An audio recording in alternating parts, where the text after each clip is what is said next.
Tiago. Olá, Paulo.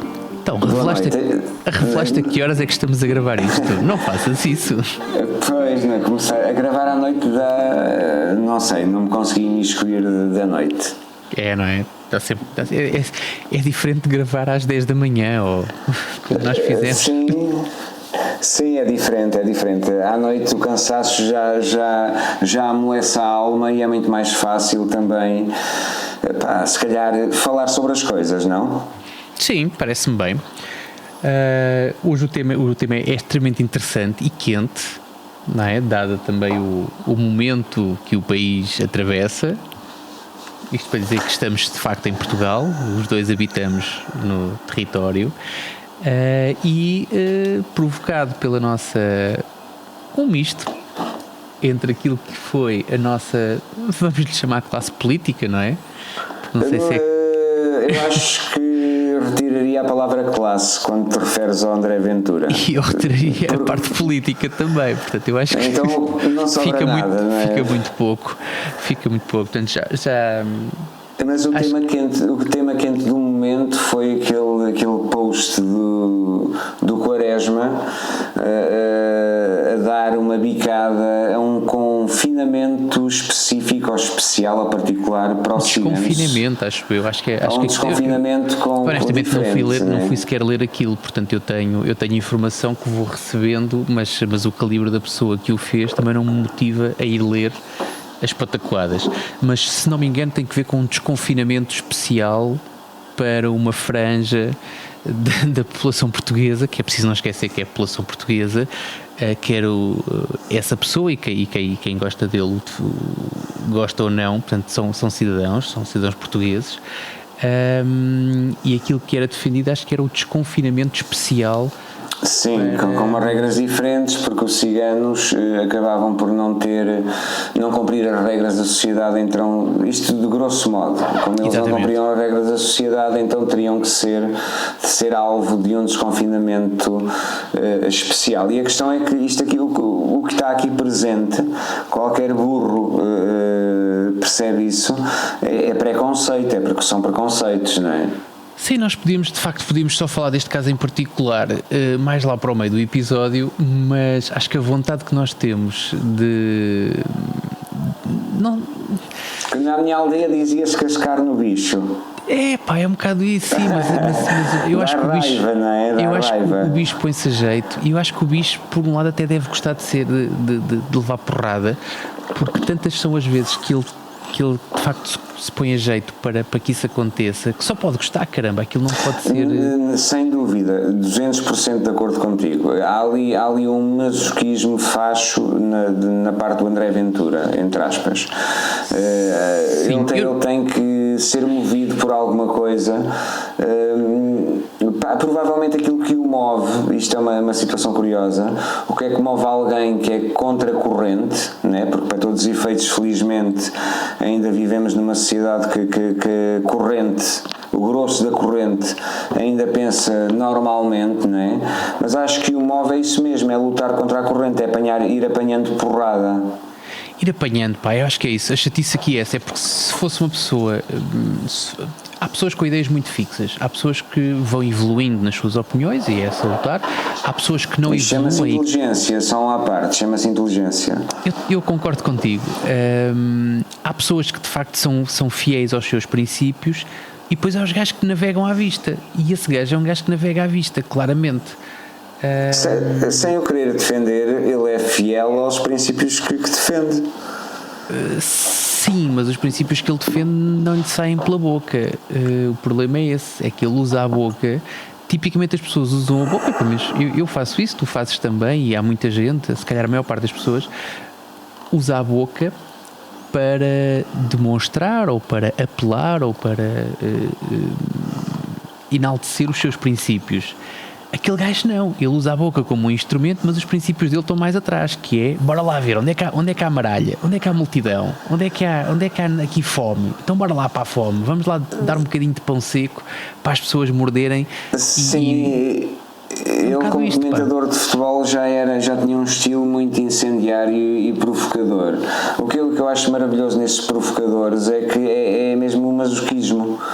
porque apanham tanta porrada, e ele tem a mistura do comentador de futebol, do comentador de desporto ou de futebol, e a mistura do político, que são duas classes que são obviamente masoquistas e têm que o ser para sobreviver, porque senão entravam em burnout, não é? Ninguém aguentava ser atacado como os políticos ou como os comentadores paineleiros, não é? Pois, eu pronto, comentadores desportivos não percebo rigorosamente nada, honestamente. Afasto-me até porque tipicamente começou-se a catalogar os comentadores de futebol de comentadores desportivos. Paineleiros porque estão num painel. Estão num painel, não sorrias. Eu estou a ver agora aqui. Eu sei, podes chamar paineleiros, não me importa nada, mas a questão é o nome técnico mesmo. Eu não estou a ofender ninguém, estou só sim, não te dizer o contrário. Agora, para mim custa-me, sendo eu uma pessoa que estudou 6 anos de ciências do desporto, custa-me que se catalogue um comentador de futebol como sendo um comentador desportivo, porque o comentador desportivo à partida deveria conseguir e ter competência para comentar não só sobre a parte desportiva, que é uma coisa que raramente acontece, dá-me ideia, nesses painéis, mas sobre uma fatia muito curta do desporto, que é o futebol, porque existem tantas outras modalidades. É assim, é só olhares para os Jogos Olímpicos e veres a quantidade de modalidades que existem. Money makes the world go round, world go round, world go round, não é? Portanto, é tudo uma questão de mercado, não é? Também não sou estúpido, não é? Sim, como é óbvio. Então, senão estaríamos aqui a falar dos comentadores de Bóssia, que eram estúpidos e que não sei o quê. Mas pronto, mas sim, de facto foi isso que motivou aqui o nosso tema muito fácil de abordar esta semana, e que tem que ver exatamente com os estereótipos e com... Tu sofres desse mal ou não? Tens algum... Acredito que sejas uma pessoa equilibrada, senão eu não conseguia fazer tantos episódios deste podcast e conversar tão bem contigo. Tu não sabes o esforço que eu estou a fazer para fazer isto contigo. Vai-te lixar. É uma piada, tem calma. Mas eu sei. E então, mas a minha pergunta é, por muito que eu te considere até uma pessoa extremamente equilibrada e ponderada e pronto, que lá está, não és estúpido, és minimamente inteligente. Obrigado. E estou a ser... Gostei particularmente do minimamente, vais pagar, mas pronto. Mas se calhar todos nós temos aquele guilty pleasure, e a pergunta que eu te faço, e à frente de todos os nossos ouvintes, é se tens algum peso na consciência de algum preconceito. Então a resposta que eu te dou não é uma resposta a justificar-me, é uma resposta a justificar a humanidade. Ok?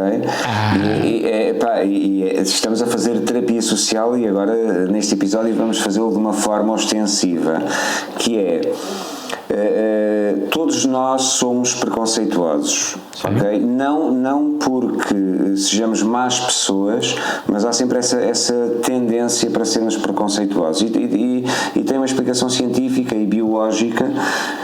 Eu agora não tenho os números de cor, porque também já aprendi isto e já falei sobre isto, mas para tu teres uma noção, o cérebro, os neurónios do cérebro humano processam, vamos imaginar, 11 teras de informação por segundo. Ok. Mas o teu cérebro consciente, a parte que tu processas conscientemente, são 50 capas. Ou seja, estás a ver a quantidade de informação que está a acontecer no teu cérebro e tu só tens que processar 50 capas.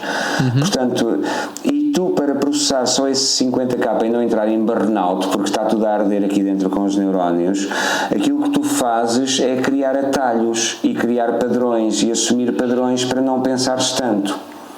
E é daí que saem os preconceitos.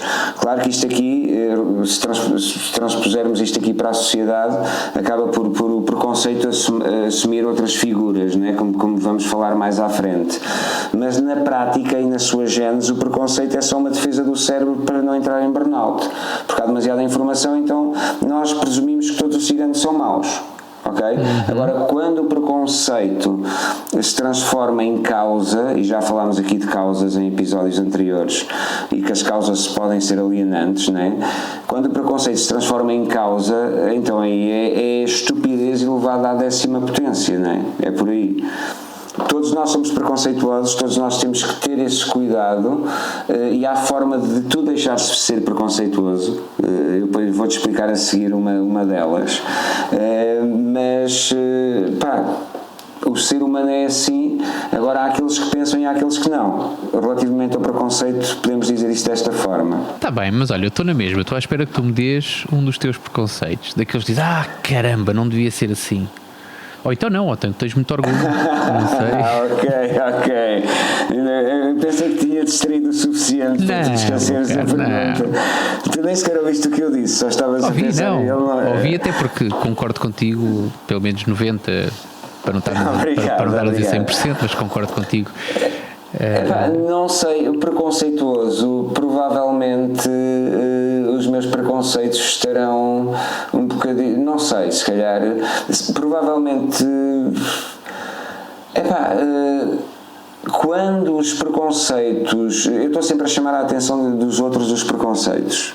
Isso é bonito, a tua parte. E às vezes em frases banais, e não é de forma acusatória ou de forma a chamar a atenção em forma de ralhete, do tipo estás a ser preconceituoso. Não é disso, mas olha, aqui esta afirmação, aquilo que tu disseste, é um preconceito, nem que seja para as pessoas perceberem isso. Sinceramente, quando me afloram preconceitos ou quando me afloram julgamentos de valor ou pré-julgamentos do que quer que seja, eu tento espancar-me o mais possível e evitá-los. Não tenho consciente, isto é importante, consciente, sim, não tenho nenhum preconceito. Inconsciente, o preconceito inconsciente, isso não conta. Obviamente temos todos, não é? Mas consciente, não tenho preconceito, eu já subi em elevadores com sem-abrigo a cheirar a mijo que transandava, as pessoas que estavam ao meu lado todas torceram o nariz e fizeram uma cara de nojo. Eu não, estás a perceber? Portanto, eu poderia ter agido de uma forma preconceituosa. Como é que sabes que eram sem-abrigo? Porque estavam, pelo menos vestiram-se como tal, se calhar não eram. Isso é um preconceito, meu caro. Eu começo a sentir aí um pouco. Eu só estou a chamar os nomes às coisas, portanto, às pessoas neste caso aqui. Não eram sem abrigo porque moravam na Estação do Oriente e estávamos a subir um dos elevadores da Estação do Oriente. Ainda assim. A não ser que fossem atores num laboratório de personagem qualquer, vou ser sem abrigo durante uma semana para fazer o filme. Mas acho que é um bocado por aí. Conscientemente não tenho preconceito, tenho outras estupidez, tenho superstições, tenho eventualmente ódios de estimação. Preconceitos conscientes, presumo que não os tenha, e se algum dia me vires manda-me logo um pontapé nas canelas. Está bem. Mas acho que é um bocadinho por aí, não? E tu tens algum preconceito? Olha, e por isso é que eu te deixei falar tão bem e acredito que ouvi todas as palavrinhas que tu disseste, até porque não me custou nada, porque é mais ou menos a minha opinião também, ou seja, eu tenho a mesma opinião que tu, e isso depois manifesta-se a outros níveis, não só ao nível do preconceito, manifesta-se a outros níveis, mas tem que ver com uma coisa muito básica, que é: tu naturalmente és preconceituoso, como naturalmente tens uma série de reações animalescas. Biologicamente. Sim. É por aí. É aquela parte do teu cérebro reptiliano que não o consegues arrancar fora. Mas depois tens a parte de facto racional, que consegue, lá está, racionalizar esses pensamentos e essas formas, essa informação reptiliana e não tratada que te chega a uma velocidade alucinante. E estou contigo, não é à toa que quando tu falas de uma pessoa extremamente preconceituosa é fácil chamar-lhe estúpida logo a seguir, porque de facto é uma manifestação de estupidez muito elevada e só reflete que de facto se calhar a parte do raciocínio não está ainda desenvolvida o suficiente, ou é propositado, não é utilizada propositadamente.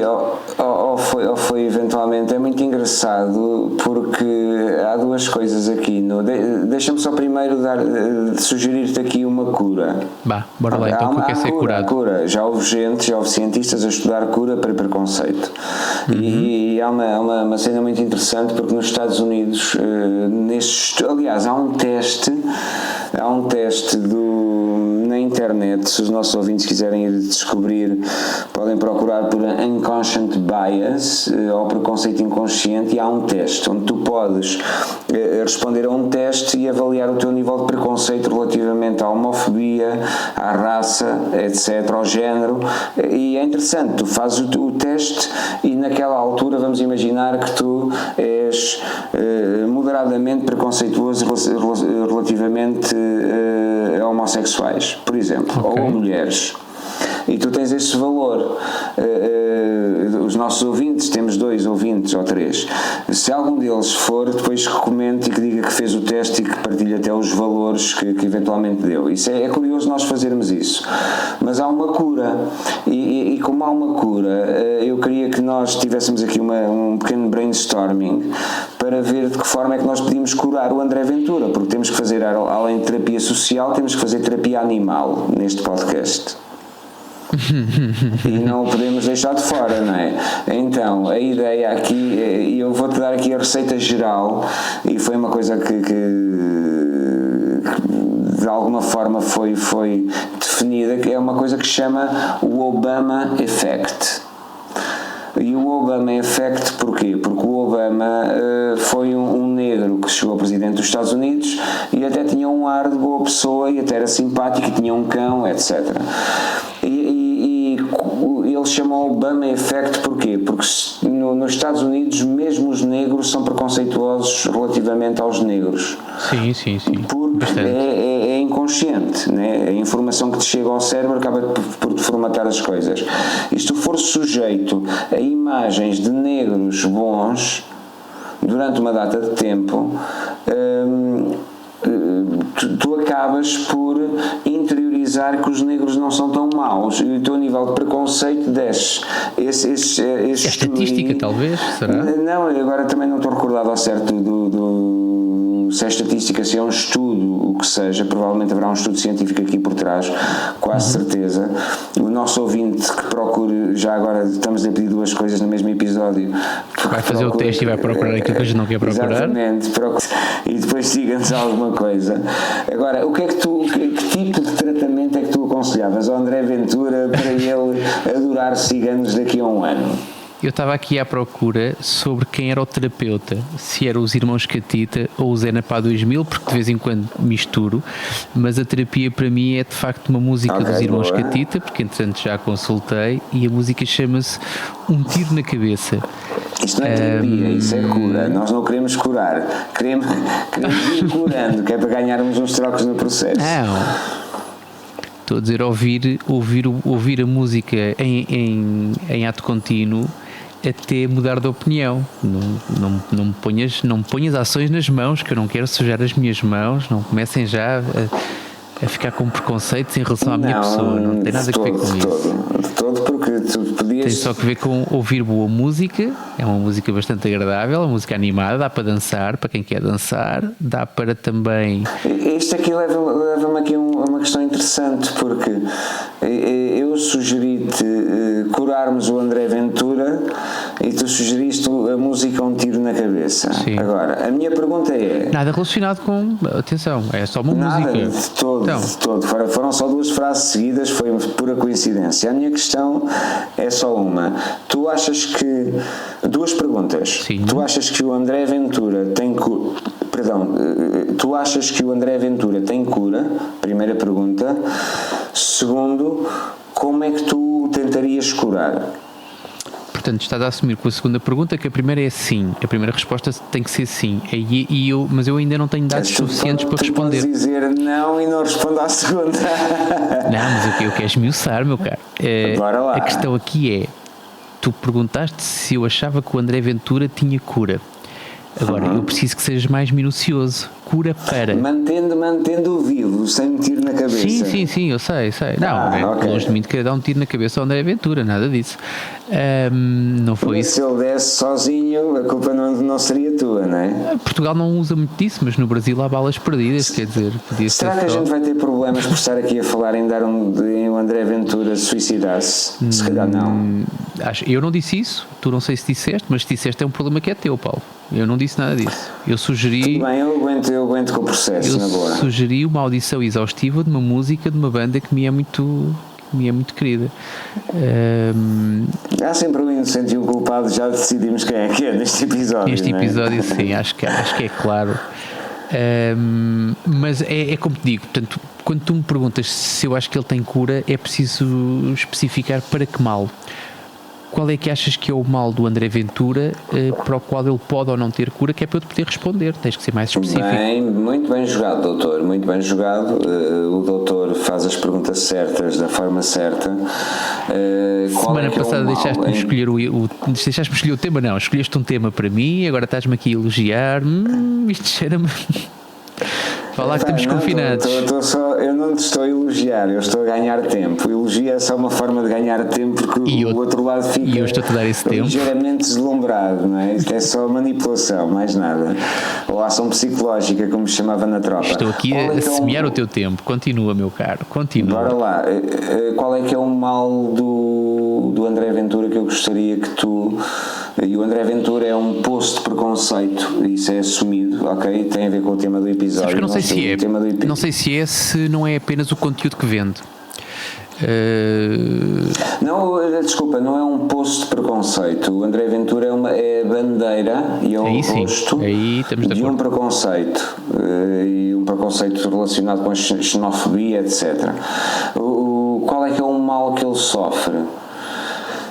Isso é uma excelente pergunta. O mal que o André Ventura sofre, e eu compreendo a tua dúvida. Tu deves olhar para o conceito e pensar assim: isto aqui há bué de males aqui dentro. A questão que eu vejo e deixando-te aí também, podes continuar a refletir se quiseres, podes continuar aí, porque eu não me vou esquecer, já sabes. Mas aquilo que eu acho sobre o André Ventura é, e não é só do André Ventura, mas especialmente dele, porque é quem está nesta altura com mais protagonismo aqui neste ramo da ação, ele vai atrás das multidões, não vai atrás, ele quer ir à frente da multidão, mas só vai à frente de causas ou de ideias ou de soundbites, que é sempre aquele termo que as pessoas gostam de ouvir neste tipo de coisas. Mas ele tenta sacar ali uma tirada para cativar a malta. E a questão que eu vejo é, no dia em que este discurso da treta deixar de vender, e no dia em que, se é que vai acontecer, que o discurso do carinho ou dos ursinhos carinhosos, ou seja o que for aquilo que esteja de facto a vender, eu não tenho a mínima dúvida que o André Ventura e pessoas como ele, lá está, não como xenófobo preconceituoso, ou chama-lhe o que tu quiseres, mas como aquele gajo que, para onde é que está o vento agora? Está para sul, bora, é para sul que eu vou.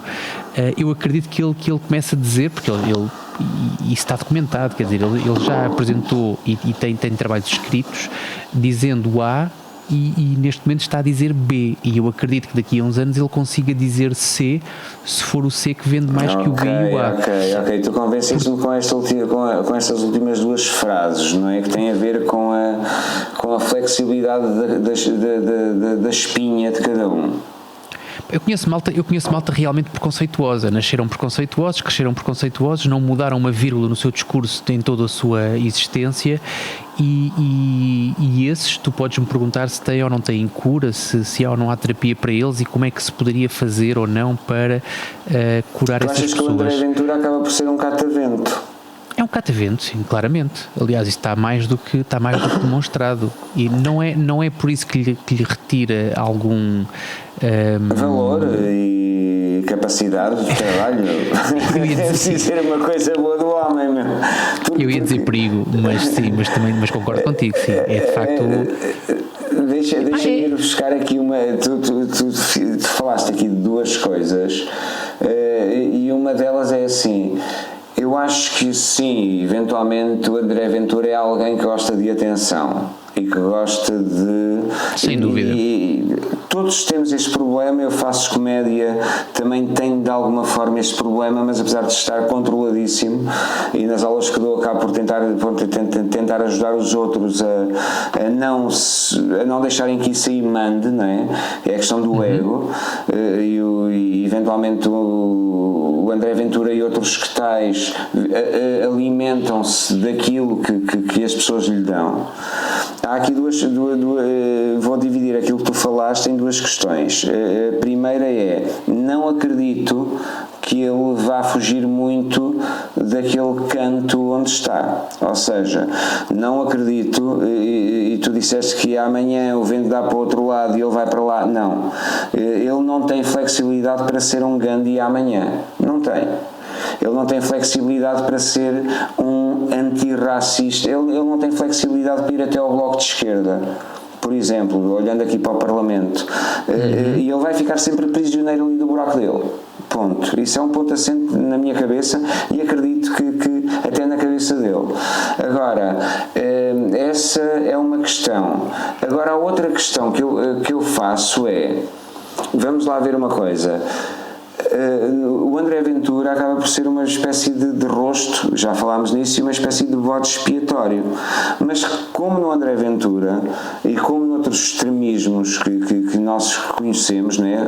O Bolsonaro, o Trump, não são extremismos, não é a Coreia do Norte, nem é a China, mas não são propriamente gente com bom senso que está lá em cima. A mim não me preocupa, a mim não me faz espécie, não é? A estupidez do Bolsonaro, do Trump ou do André Ventura, de todo. O que me faz espécie, ou do Bruno de Carvalho, de todo, não faz Já não falávamos de futebol há muito tempo.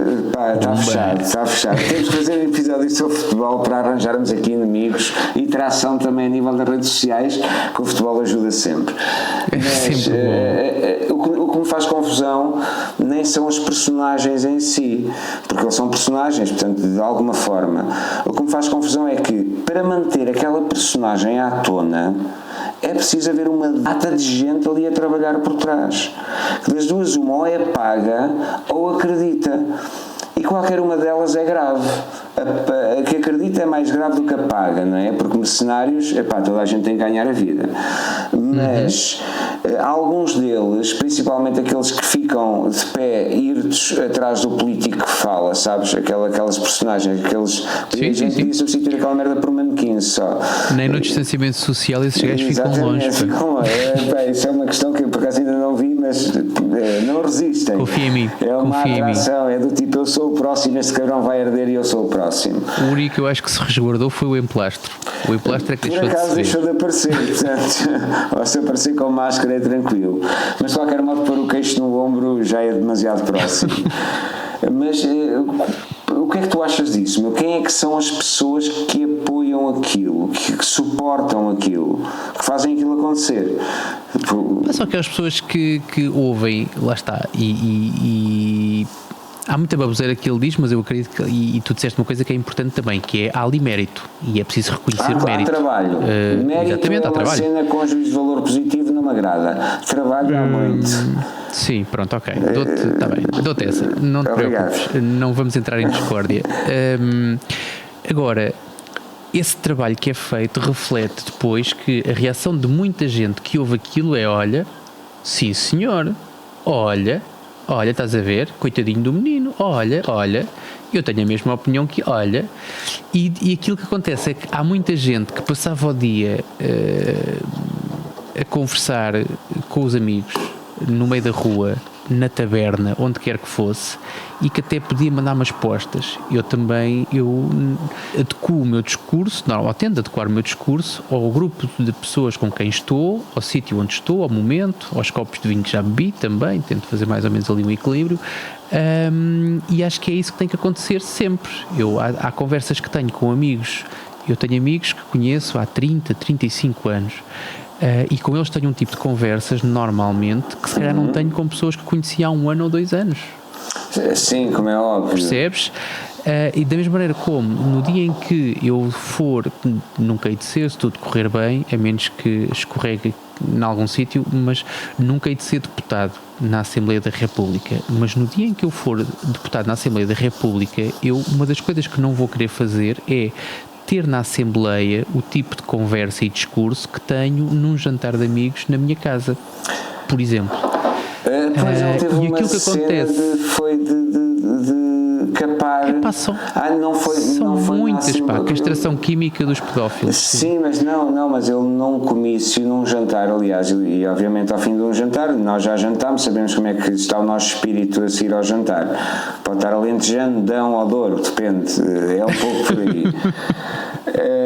Mas foi a seguir a um jantar em que houve alguém ali que mandou uma boca assim um bocado mais eufórica e ele disse, ele assinou, assentiu com a cabeça que sim e disse qualquer coisa do tipo, capar não me tinha lembrado, mas já agora porque não? Não sei bem, mas foi qualquer coisa desse tipo. Mas pronto, eu acho que tu falaste aqui de uma coisa interessante, é o gajo do café.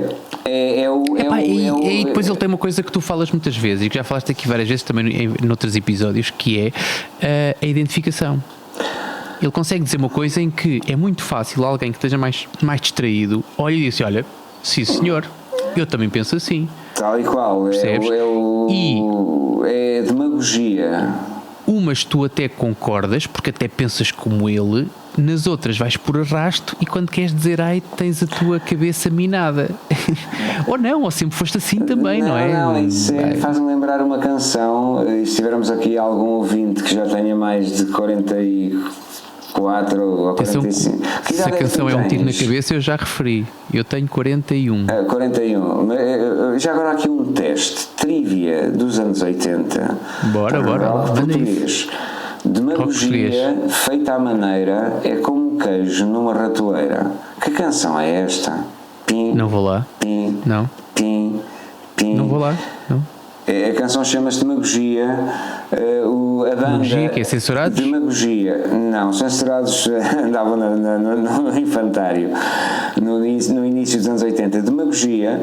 A banda é Salada de Frutas e a vocalista é Helena D'Água. Não. Demagogia feita à... Pronto, eu apontei para cima dos 45, tinha razão. Demagogia feita à maneira é como queijo numa ratoeira e na prática tu teres um discurso fácil e preconceituoso e básico e direto e as pessoas que estão do outro lado, como não querem pensar mais, e falámos aqui do que o cérebro bloqueia as cenas para tu pensares menos, como as pessoas não querem pensar mais, é fácil e então é simples dizer todos os pretos são maus ou todos os ciganos são maus, quando se calhar em Portugal percentualmente não é a mesma coisa dos Estados Unidos, se calhar há mais brancos nas prisões do que pretos e ciganos. Sim. E ninguém olha para os brancos e dizer este branco é mau. A questão, lá está, a questão que se coloca e a comparação que tu fizeste é muito e eu sou sensível a ela, mas consigo-te fazer uma comparação análoga e que destrói já a tua. Desculpa, manda vir. Mas estás tem a que ver pensar com que sim, mas já vemos. Eu sou motociclista também. Gosto de andar de moto, portanto, sou não praticante há uma porrada de semanas, mas também sou não praticante da condução do carro pelas mesmas razões, há o mesmo número de semanas, mas sim, ando de moto e gosto de andar de moto. E quando saem aqueles estudos que dizem que há muito mais acidentes de carro do que acidentes de moto, tens que ver também na geografia, não é? Portanto, lá de Portugal, é preciso não esquecer que há muito mais carros a circular nas estradas do que motas, portanto é normal, e isto é bater em mortos, dizer que há mais acidentes com carros do que com motas. Isso não faz com que as motas sejam mais seguras. Mas a taxa de mortalidade nas motas é maior do que nos carros. Depende como é que fazes as carros, contas, não é? se fazes por percentagem de acidentes de moto, se fazes por números totais. Morre muito mais gente dentro de carros do que dentro de motas. Dentro de motas não consegues, mas numa moto. Sim, eu lembro, dentro de motas tem que ser um acidente.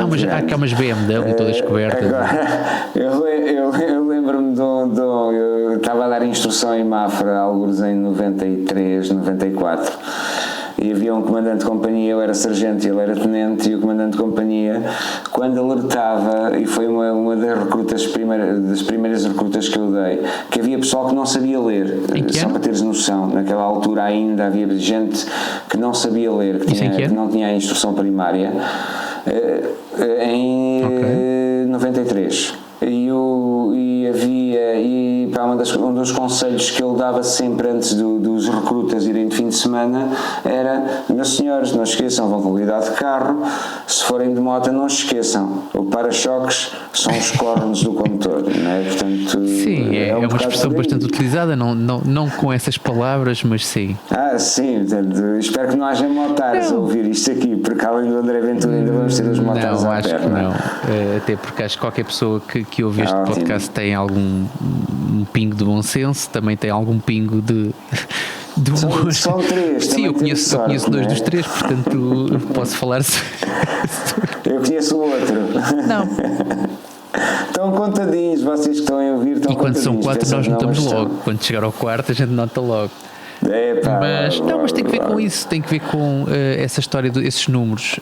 Estão muito indexados também àquilo que são os números absolutos e quando falas na quantidade de brancos ou de ciganos ou de, chama lá o que tu, arranja lá as etiquetas que tu quiseres, de malta que está ou não está presa, e faz-se muitas vezes, nós podemos fazer aqueles estudos que se fazem muito nos Estados Unidos, até porque os Estados Unidos têm muito tempo livre e são muitos, vamos lá ver, não é? Que aquilo agora está a correr bem para lá também, não está?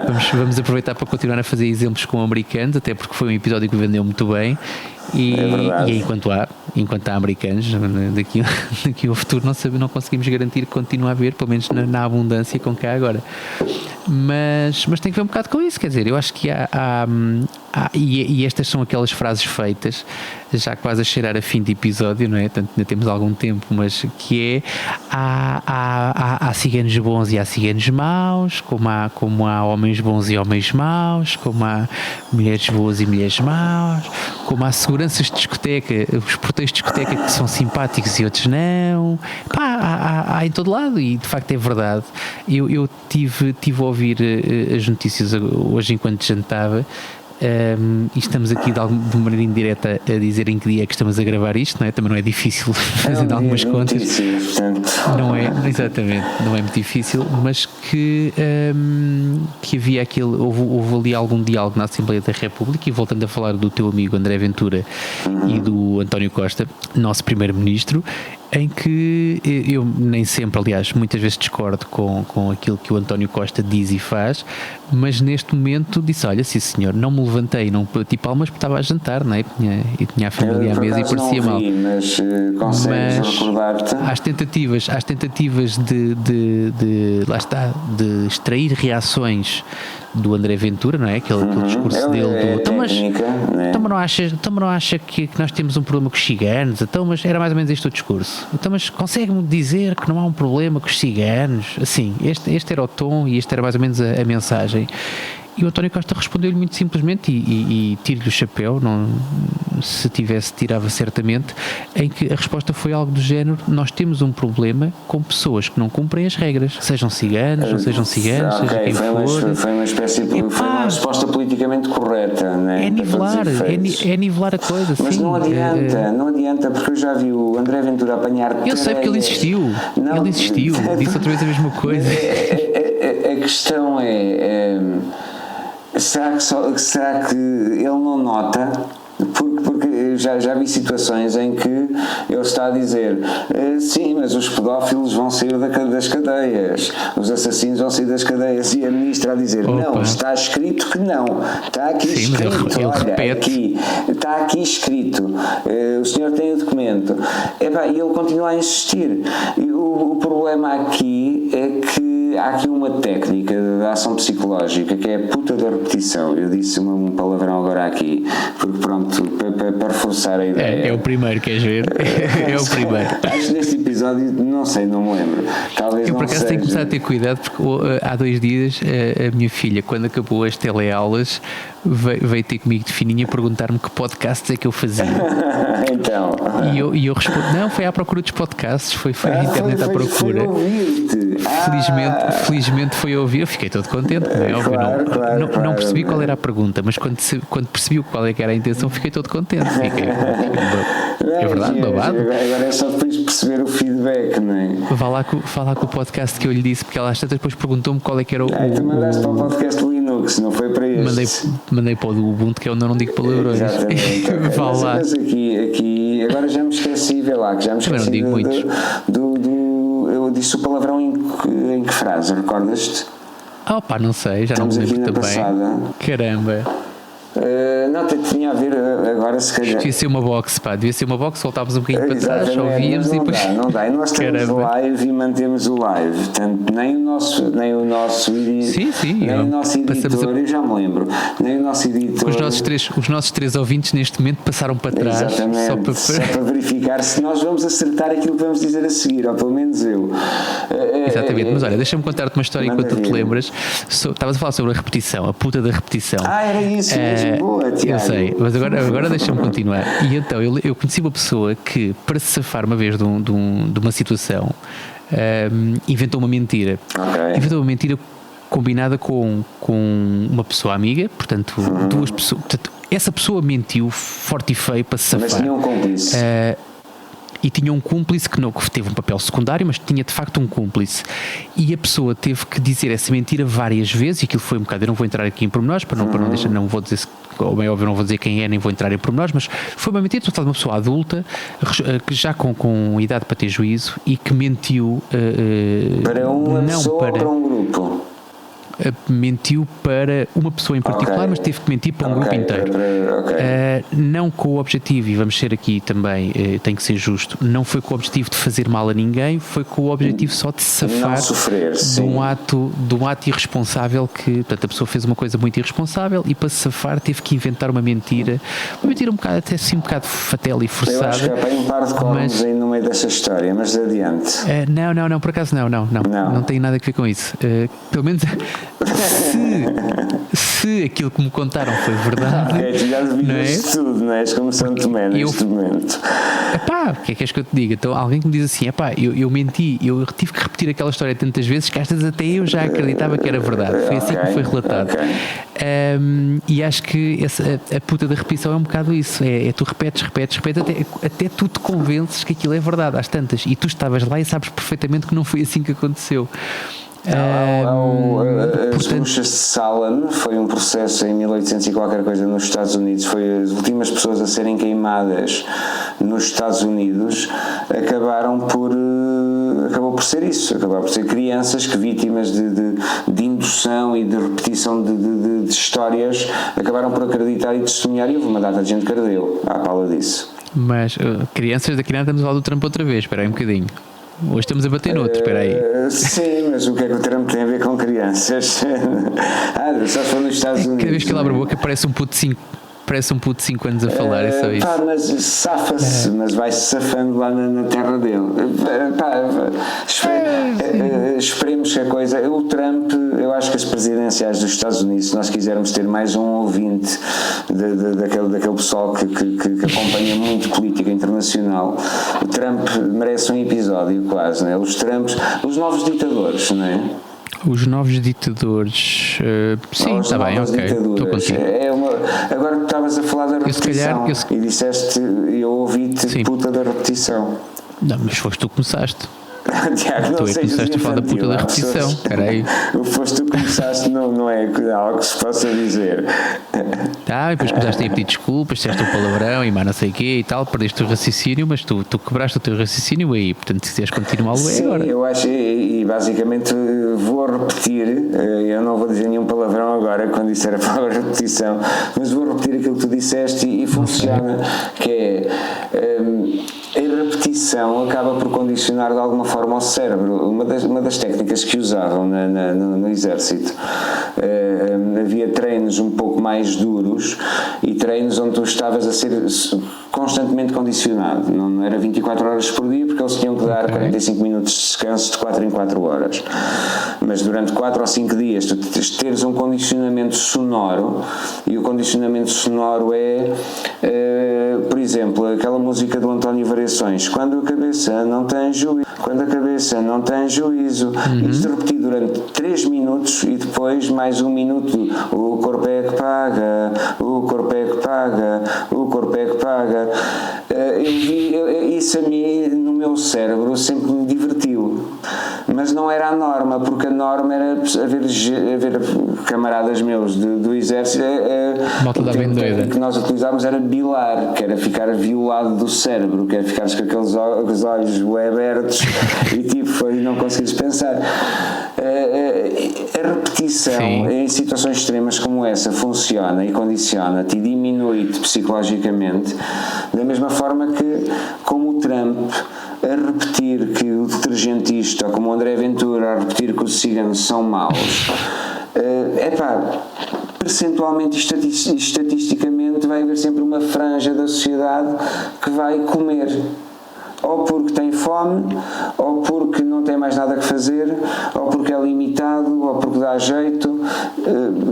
E eu não acredito que não irá haver um mundo onde essa franja da sociedade será eliminada, que é o preconceito consciente. Inconsciente somos todos, mas não acredito que isso será eliminado, é quase impossível, porque psicopatas e sociopatas teoricamente são o menos, ou são em pouco número na sociedade, mas vão existir sempre. Vai existir sempre a franja. Isso é muito notado. Vai existir sempre o rodapé da parede. Mas foda-se, quando o rodapé começa a vir para a altura da janela, aquela merda não fica bem. Disseste mais 2 palavrões só num instantinho. Já também não está aqui para não dizer no próximo. Mas sim, concordo contigo. Acho que é um bocado isso. Eu estava a pensar, eu trato, aliás, acho que já percebeste isso, eu trato as minhas redes sociais de uma forma muito esmazelada. Sim, direta, mas esmazelada, quer dizer, tipicamente o tempo em que dedico mais atenção às redes sociais é quando estou na sanita, e acho que é adequado, acho que é, não só porque estás de facto sentado e antigamente levavas uma revista e agora levas o telemóvel, não é? E salvas árvores. Mas porque de facto aquilo que tu estás a fazer isso podemos falar sobre isso também, sobre formas de obtenção de energia. Ecologia é um bom... Ecologia, exatamente.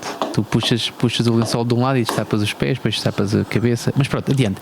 Mas isto para dizer que no outro dia dei conta, fui àquela zona do Facebook que mostra a quantidade de pessoas que te convidam para grupos, para páginas e para... Certo? E eu, como nunca ligo nada a isso, é giro porque quando lá vou esbarrar naquilo, aquilo está cheio de coisas, está cheio de páginas de cabeleireiros e de supermercados e então reparei que só convites para páginas e subpáginas ou alternativas ou geografia ou não sei o que do Chega, eu tinha 4. Com quem tu achas? Há 4 pessoas. Eu vou lá ver agora. Pois. Para perceber o que... Há 4 pessoas na minha lista de contactos, porque eu raramente lhes chamo amigos, há aquelas pessoas que lá estão, normalmente são contactos, porque acho que é mais ou menos isso, são eventualmente ligações, parte delas até são profissionais. Sim, ligações de uma rede, mas há 4 dessas pessoas que de facto acharam que que não gostas desta página aqui que é bué da fixe, fã do André Ventura ou do PNR, e como essa exatamente, e como essa a outra. O PNR não, por acaso temos estado aqui, estamos aqui quase há uma hora a falar sobre isto e ainda não falamos do PNR. Houve uma espécie de luta interna, porque eu não sei como é que está neste momento a situação do PNR, mas o PNR com a chegada do André Ventura, com o completamente. O protagonismo, não era sexy, tinha o Mário Machado, tinha estado preso, tinha matado tinha acontecido uma data de coisas. Não, assim, alegadamente. Eu estava nessa noite em que foi assassinado o cabo-verdiano no Bairro Alto. Eu adormeci podre de bêbado numa soleira de uma porta numa das ruas ali. Pronto, mas era como eu sou branco, tive sorte, não é? Por ali. Olha aqui o cabelo preto a dormir e eu se calhar não estava aqui a gravar o podcast contigo. O PNR, eu sei que houve uma espécie de tentativa de subvelação dentro do Chega com elementos mais radicais, uma espécie de golpe palaciano em que vamos nos juntar todos aqui nesta Assembleia Geral e há 3 gajos dos outros que estão doentes, a gente tem a maioria, toma conta disto. E acho que o André Ventura teve que pôr um bocadinho de ordem nessa ala mais radical. Então, olha, se tu consegues imaginar um partido radical a pôr ordem numa ala mais radical, consegues imaginar, isto é uma espécie de Inception, não é? Estamos aqui a entrar dentro de um buraco cada vez maior, não é? O que vale é que é pequeno. Pois. Mas sim, ainda vamos e esperemos que continue assim pequenito e que a gente possa olhar para isto ainda sem... Eu não preocupo em demasia, fico preocupado com algumas pessoas que eu estimo e que se deixam levar por algumas cantigas cantadas por essas pessoas, e te falo, neste momento já estou a tornar a coisa um bocadinho mais coletiva, porque há vários Andrés Venturas, não é? E isso preocupa-me, até porque se for então uma pessoa por quem eu tenho alguma estima, é uma chatice. Por outro lado, a pegada que essas pessoas deixam no nosso país de tão falados brandos costumes é ainda muito reduzida, felizmente, e ainda bem, durante mais um par de décadas assim, acho que ainda vamos manter estes brandos costumes, ou este equilíbrio, este mínimo bom senso a funcionar. E uma das formas de lidar com isso é ridicularizar as questões. O que não é nada difícil, porque a maior parte, e no caso do André Ventura, faz isso tranquilamente sozinho. Tipicamente os programas, e olhando por exemplo para um formato que tu deves conhecer perfeitamente, o formato televisivo dos programas de humor, durante muito tempo aquilo que era um programa de humor, tu tinhas que passar imagens e depois tinhas que comentar a seguir com uma coisa que tivesse graça ou que provocasse sorriso em relação a essas imagens.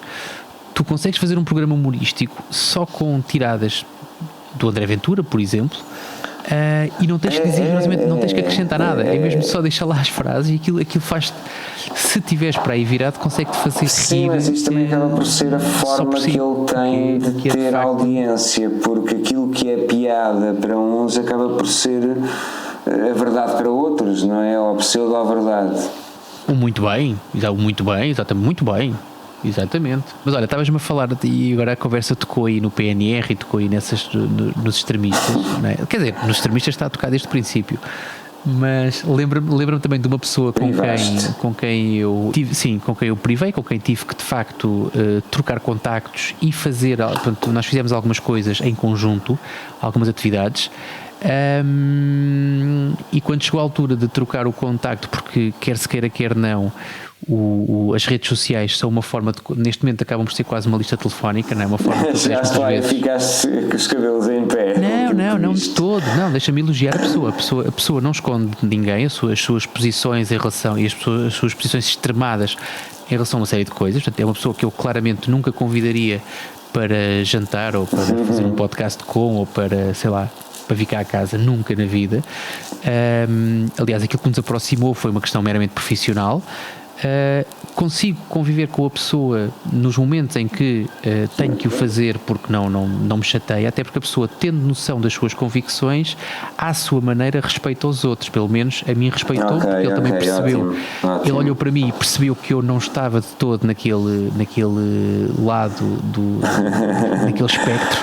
E então, quando eu na altura disse acho que estava à procura dele, não sei se foi no Facebook ou qualquer coisa, a dizer, olha, então passa-me o teu contacto, que é para a gente poder fazer aqui. Eu disse, não. Ele disse logo assim, as suásticas que estão no meu Facebook são só cenas porque eu gosto de preto e vermelho, não é? Não, é como te digo, nada disso, não. O que ele me disse foi muito mais doce, muito mais ursido, carinhoso do que isso. O que ele me disse foi, não me adiciones, porque eu tenho tanta gente que me quer mal, que se tu me adicionares vais poder ficar em perigo também, portanto deixa ficar a coisa assim, quando precisares telefone-me. Uau, bem, isso é um cartão de visita brutal, meu. Se tu disseres isto numa conversa, o outro gajo vai a pensar para casa, a pensar se vai pesquisar ou não no Facebook o portanto, nome, não é? Como é óbvio, mais uma vez não te vou dizer quem é, aliás não te vou dizer nem a ti, posso dizer até em off, até posso dizer, não me importa, mas não vou deixar aqui gravado porque não há necessidade, mas sim, uma pessoa, lá está, nada comparado com duas pessoas com quem eu tive o desprazer de me cruzar e foi só uma vez, essas duas pessoas foi só acontecer uma vez, mas pessoas que me mostraram no primeiro dia em que estão comigo e nunca mais estive com essas pessoas à frente, a primeira coisa que fizeram questão de mostrar a mim e a quem estava eram, sim, as suásticas tatuadas no peito. Essas duas pessoas em particular causaram muito desconforto. Eu tive que estar com elas 2 ou 3 horas e foram 2 ou 3 horas muito compridas, posso dizer. Sim, eu por acaso nunca gostaria de estar 2 ou 3 horas com alguém com uma suástica tatuada no peito só para sentir um momento, por isso são 2 ou 3 horas, deve ser uma cena sente-se um momento, é verdade, não faço questão de repetir, nem me enriqueceu. Sim, é só uma questão de amor pelo desconforto, é mais por aí do que propriamente. É verdade. É só amor pelo desconforto, porque não há necessidade nenhuma. Ao longo da minha vida já me cruzei com muitos maus exemplos que me ensinaram que não queria ser assim, ok? Neste caso, nem sequer isso, ou seja, eu nem isso consegui extrair, não quer dizer que eu queira ser como eles, nada disso, mas eu não consegui extrair nenhum tipo de ensinamento dos momentos que passei, das horas infindáveis que passei com aquelas 2 aves raras. Talvez haja, nem que seja o facto de nunca mais voltares a estar talvez, ali. Mas lembrei-me de uma cena, tu falaste-me da suástica tatuada no peito, e há um filme, eu não tenho a certeza se é do Spike Lee, não tenho a certeza do realizador, mas que é com Edward Norton e chama-se American History X.